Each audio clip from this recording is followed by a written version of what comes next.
nagsasagawa ngayon ng simulation exercise itong SWAT ng Manila Police District.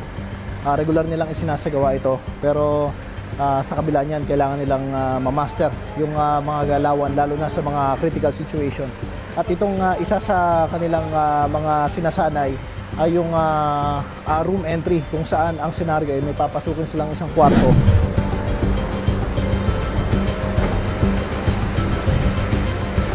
Kabilang sa sinanay ang Close Quarter Battle o CQB.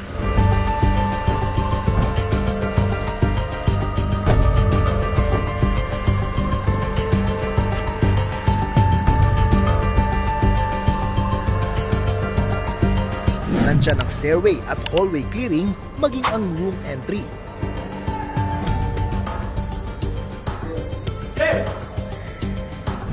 Dito, nililinang ang kahandaan ng bawat miyembro ng SWAT na pasukin ang isang gusali o kwarto sa mga kritikal na sitwasyon.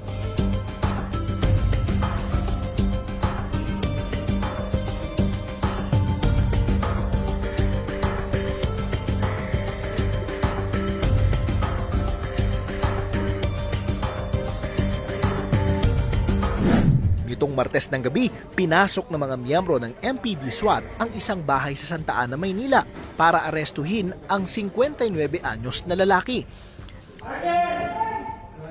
Sospek ang lalaki sa pamamaril ng isang 22 anyos na taga Santa Ana, Maynila rin. Ayon sa sospek, may atraso sa kanya ang biktima. Matapos ang insidente, hindi na lumabas ng bahay ang sospek, kaya napilitan na ang mga otoridad na pasukin siya sa kanyang bahay para arestuhin. 2 beses na ako ninakawan. Yung sandals na mamahalin ng anak ko tsaka yung bisikleta. Tapos laging parang kinukursunada lagi yung anak ko, pati ako. May binunot siya, hindi ko alam kung ano, kaya umuwi ako. Itinanggi naman ito ng biktima. Minom po sila eh. Mahirap po ata yung dating nga. Sabi na eh.